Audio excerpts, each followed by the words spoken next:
Hello friends, welcome to my YouTube channel. आज के इस वीडियो में हम नेट के पाठ्यक्रम में संकलित इकाई 8 नाटक के अंतर्गत ध्रुव सामनी नाटक के परीक्षा उपयोगी महत्वपूर्ण बिंदुओं पर चर्चा करेंगे। तो आइए देखते हैं इस नाटक के महत्वपूर्ण बिंदुओं को। जयशंकर प्रसाद हिंदी कवि, नाटककार, उपन्यासकार तथा निबंधकार थे। वे हिंदी के छायावादी युग के 4 प्रमुख स्तंभों में से एक हैं। वे एक युग प्रवर्तक लेखक थे जिन्होंने एक ही साथ कविता, नाटक, कहानी और उपन्यास के क्षेत्र में हिंदी को गौरवान्वित होने योग्य कृतियां दी। इनकी प्रकाशित कृतियों को देखते हैं। काव्य में प्रेम पथिक, करुणालय, महाराणा का महत्व, चित्राधार, कानन कुसुम, झरना, आंसू, लहर तथा कामायनी। कहानी संग्रह में छाया, प्रतिध्वनि, आकाशदीप, आंधी, इंद्रजाल। उपन्यास में कंकाल, तितली, इरावती। नाटक एकांकी में उर्वशी, चंपू, सज्जन, प्रायश्चित, कल्याणी परिणय, राज्यश्री, विशाख, अजातशत्रु, जन्मेजय का नागयज्ञ, कामना, स्कंदगुप्त, विक्रमादित्य, एक घूंट, चंद्रगुप्त, ध्रुव स्वामिनी, अग्निमित्र। निबंध में काव्य और कला तथा अन्य निबंध। रचना समग्र में जयशंकर प्रसाद ग्रंथावली 4 खंडों में, जयशंकर प्रसाद ग्रंथावली 7 खंडों में। ध्रुव स्वामिनी जयशंकर प्रसाद द्वारा रचित प्रसिद्ध हिंदी नाटक है। यह प्रसाद की अंतिम और श्रेष्ठ नाट्य कृति है। ध्रुव स्वामिनी का प्रकाशन 1933 ईस्वी में हुआ। ध्रुव स्वामिनी की मूल कथा गुप्तकालीन परिवेश में रची गई है। इसमें गुप्त वंश व शक वंश में विरोधाभास है। ध्रुव स्वामिनी नाटक प्रसाद जी द्वारा लिखा एक ऐतिहासिक पौराणिक नाटक है। आइए इस नाटक के उद्देश्य को देखते हैं। इस नाटक के माध्यम से लेखक यह संदेश देते हैं कि राष्ट्र का कुशलतापूर्वक संचालन रामगुप्त जैसे कायर नहीं बल्कि चंद्रगुप्त जैसे सबल शासक ही कर सकते हैं। ध्रुव स्वामिनी के माध्यम से नारी की उन समस्याओं का चित्रण भी किया गया है जिनसे भारतीय समाज प्राचीन काल से लेकर आज तक जूझता रहा है। नारी को अपनी भोग विलास की वस्तु समझना, अपने स्वार्थ के लिए उसका प्रयोग करना, उसकी हृदय की भावनाओं को कुचलकर उसे विभिन्न बंधनों में बांधना, यहाँ तक कि शादी जैसे पवित्र बंधन के लिए भी उसकी इच्छाओं को अनदेखा कर देना आदि कुछ ऐसी समस्याएं हैं जो इस नाटक में उठाई गई है। नाटक के अंत में लोकतांत्रिक मूल्यों को भी दिखाया गया है, जहाँ जनता स्वयं अयोग्य शासक को हटाने का निर्णय लेती है।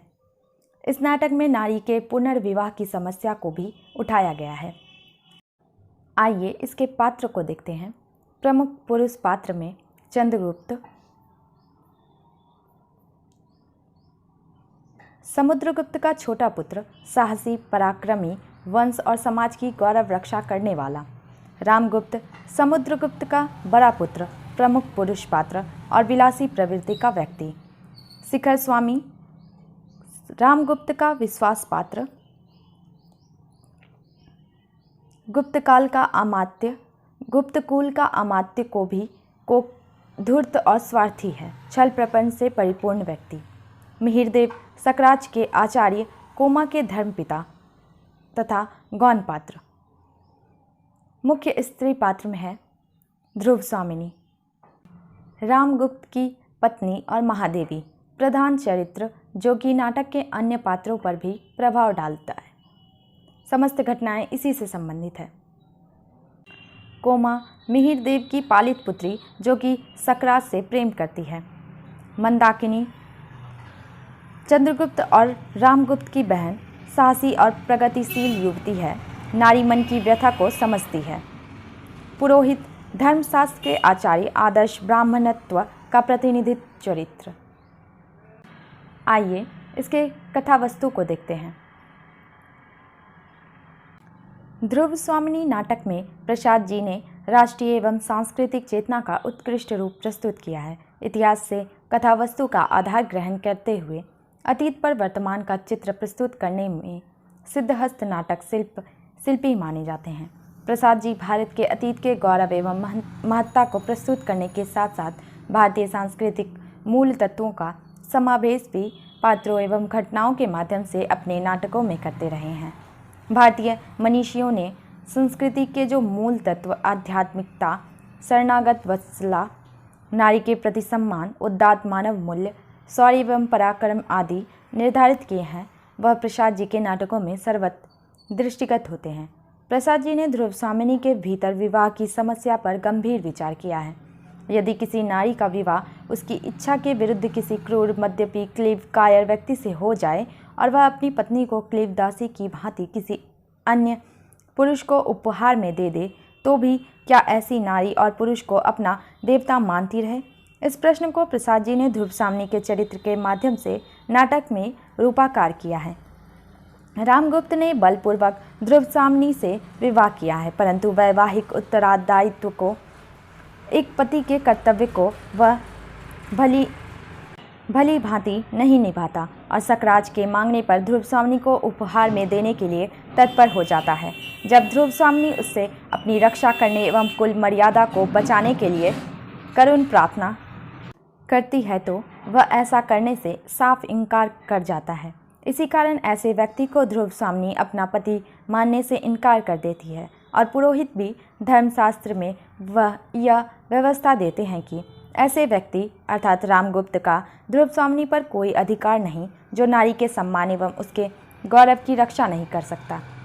चंद्रगुप्त नारी की मर्यादा का रक्षक है। जब ध्रुवसामिनी अपने सतीत्व को खतरे में देखती है तो आत्महत्या करने और अपने मर्यादा का बचाव करना चाहती है।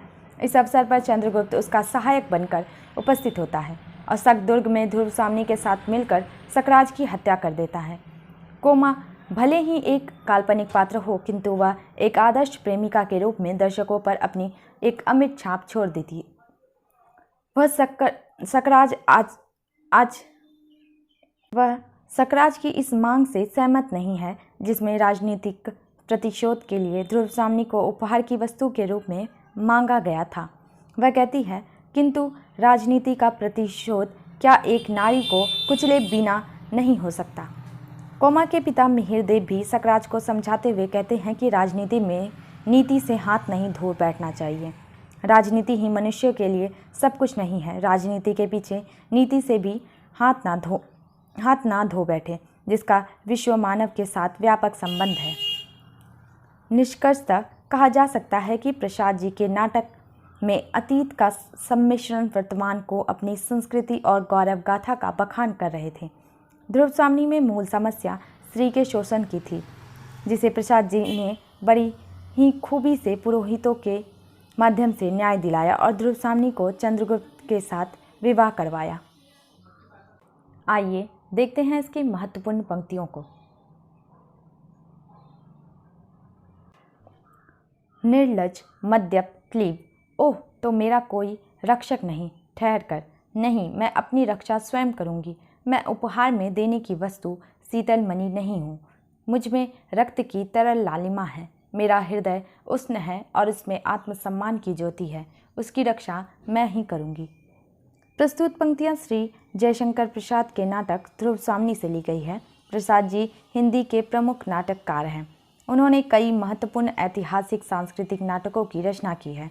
प्रस्तुत नाटक ध्रुवसामिनी गुप्त युगीन इतिहास से संबंधित है।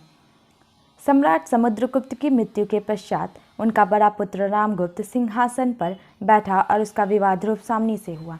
रामगुप्त में सुयोग्य शासक के सभी गुणों का अभाव है। मद्यपान और भोग विलास ही उसके जीवन का लक्ष्य है। महादेवी ध्रुवसामिनी के प्रति भी उसका व्यवहार अपमानजनक है। उसे शंका है कि महादेवी के हृदय में कुमार चंद्रगुप्त के प्रति प्रेम भाव है। उसी समय सूचना मिलती है कि उनके शिविर को शकों ने घेर लिया है। बाहर निकलने का कोई मार्ग नहीं है। अब दो ही रास्ते रह गए हैं, या तो युद्ध करके शकों को पराजित किया जाए या फिर उनका संधि प्रस्ताव स्वीकार किया जाए। संधि के प्रमाण स्वरूप सकराज ने महादेवी ध्रुवसामिनी को मांगा है। कायर रामगुप्त में युद्ध करने का साहस और पराक्रम तो नहीं है, किंतु उसे राज सिंहासन का लोभ है। किसी भी कीमत पर राजाधिराज बना रहना चाहता है। वह संधि की शर्त स्वीकार करने को तैयार हो गया है। ध्रुवसामिनी को यह सुनकर अत्यंत कष्ट होता है। वह रामगुप्त को ध्यान दिलाती है कि अपनी पत्नी के उपहार में देने में उसका अपना ही अपमान है, किंतु रामगुप्त पर कोई असर नहीं होता। वह रक्षा की भीख मांगती है, अनुरोध करती है कि अपना अहम त्याग कर वह राजा के विलास की सहचरी बनने को प्रस्तुत है। किंतु कायर रामगुप्त किसी भी कीमत पर सकरात से युद्ध में मुकाबला नहीं करना चाहता, क्योंकि उसे दुनिया में सबसे ज़्यादा अपने प्राण प्यारे हैं।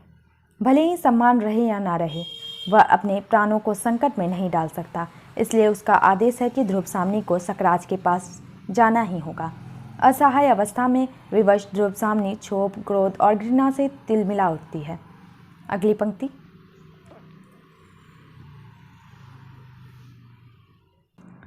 राजनीति ही मनुष्य के लिए सब कुछ नहीं। राजनीति के पीछे नीति से भी हाथ ना धो बैठे, जिसका विश्व मानव के साथ व्यापक संबंध है। राजनीति की साधारण छलनाओं से सफलता प्राप्त करके क्षण भर के लिए तुम अपने को चतुर समझ लेने की भूल कर सकते हो, परंतु इस भीषण संसार में प्रेम करने वाले हृदय को खो देना सबसे बड़ी हानि है।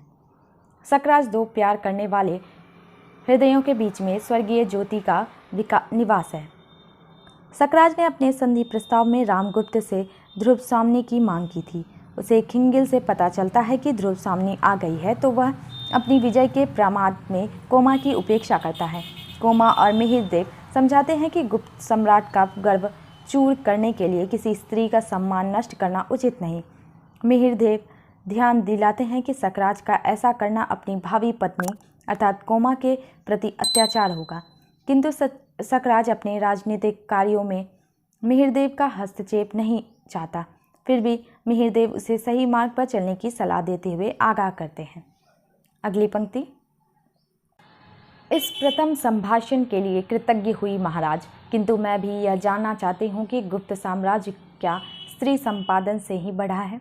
शकों ने रामगुप्त के शिविर को दोनों तरफ से घेर लिया है। ऐसी स्थिति में रामगुप्त के पास दो ही विकल्प हैं, युद्ध करके शकों को परास्त करे या उनका संधि प्रस्ताव स्वीकार करे।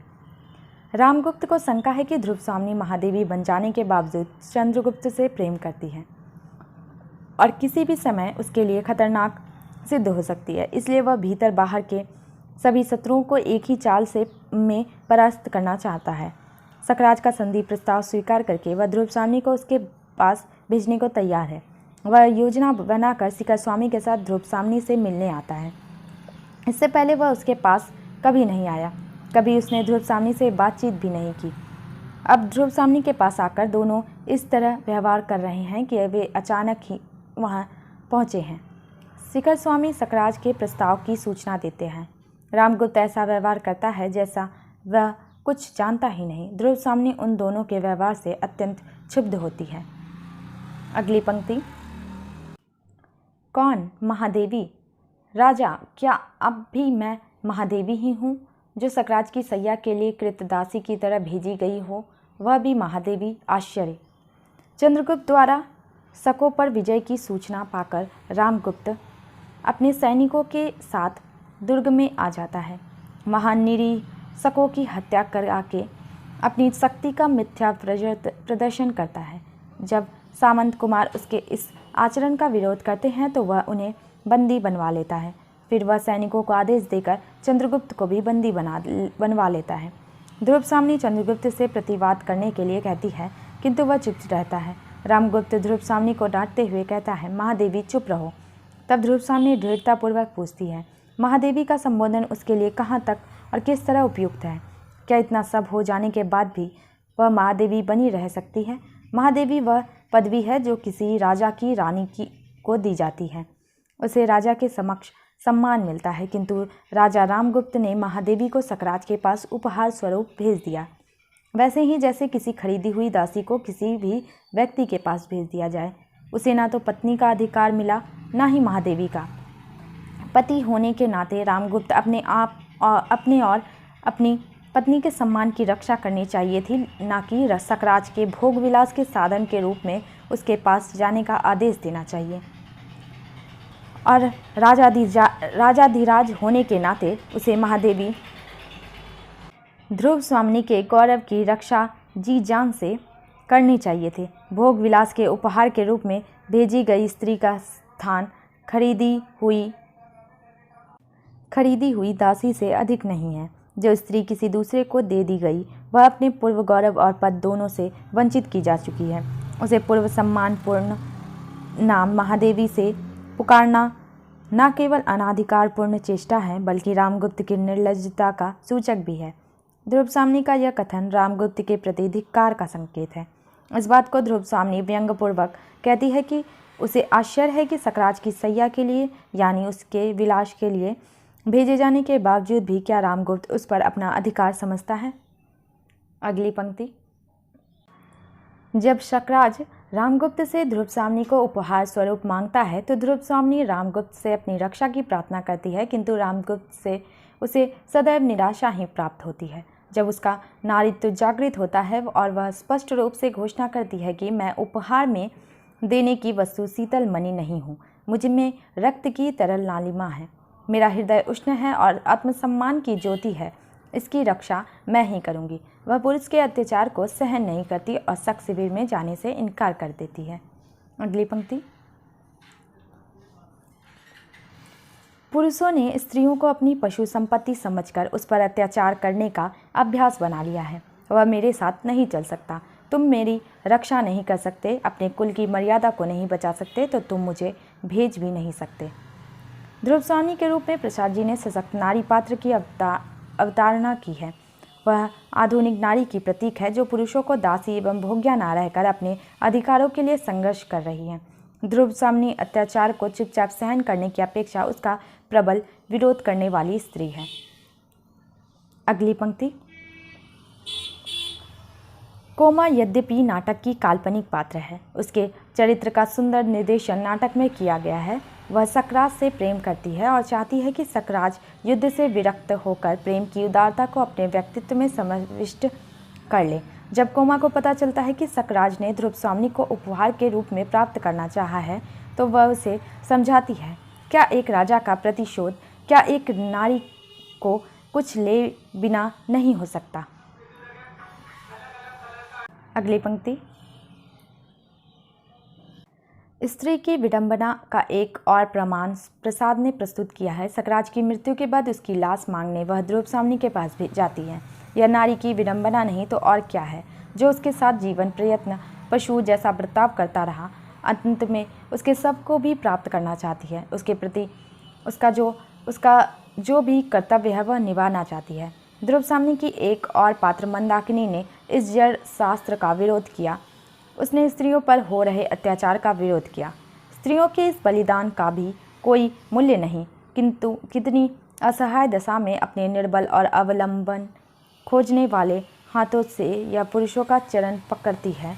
वह सदैव ही तिरस्कार, गिरना और दुर्दशा की भिक्षा से उपकृत करता है, तब भी यह बावली नहीं मानती है। अगली पंक्ति। रामगुप्त अत्यंत कुटिल, अविश्वासी तथा धूर्त राजा है। वह अपनी पत्नी अर्थात ध्रुवसाम्नी पर शक करता है। वह जानता था कि ध्रुवसाम्नी चंद्रगुप्त को चाहती है, फिर भी उसने उससे जबरन विवाह किया और अब वह उस पर नज़र रखने के लिए स्त्री गुप्तचर को अंगरक्षक नियुक्त करता है और कहता है, जगत की अनुपम सुंदरी मुझसे स्नेह नहीं करती और मैं हूँ इस देश का राजा धीराज। अतः वह ध्रुवसाम्नी से जबरन विवाह तो कर लेता है, परंतु उसके मन में कभी भी अपने लिए स्थान नहीं बना पाता। अगली पंक्ति। इस वार्तालाप से पता चलता है कि कोमा एक स्त्री होने के नाते दूसरी स्त्री की रक्षा करना चाहती है। वह एक दार्शनिक, करुणा की मूर्ति व भावुक नारी है। वह प्रणय का मर्म जानती है और अपने पति से अत्यंत प्रेम करती है। उसमें नारी मन की कोमलता भरी है। वह अपने पति की ध्रुवसाम्नी को पाने की मंशा को जानती है और चाहती है कि उसका पति यह अनर्थ ना करे, परंतु असफल रहती है। इन पंक्तियों में वह कहती है, कोमा खिन्न होकर प्रेम का नाम न लो, वह एक पीड़ा थी जो छूट गई, उसकी कसक भी धीरे धीरे दूर हो जाएगी। राजा, मैं तुम्हें प्यार नहीं करती, मैं तो दर्प से दीप्त तुम्हारी महत्वमयी पुरुष की पुजारिन थी, जिसमें पृथ्वी पर अपने पैरों से खड़े रहने की दृढ़ता थी। प्रसाद जी के इस नाटक में मंदाकिनी भी एक बहुत ही सात्विक, संवेदनशील, साहसी व न्यायप्रिय पात्र है। वह चंद्रगुप्त की बहन व ध्रुवसाम्नी की ननद है।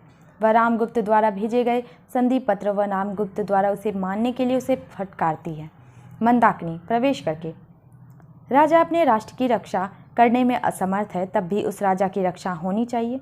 अमात्य, यह कैसी व्यवस्था है? तुम मृत्युदंड के लिए उत्सुक, महादेवी आत्महत्या के लिए प्रस्तुत, फिर यह हिंसक क्यों? एक बार अंतिम बल से परीक्षा कर देखो। बचोगे तो राष्ट्र और सम्मान भी बचेगा, नहीं तो सर्वनाश। अगली पंक्ति,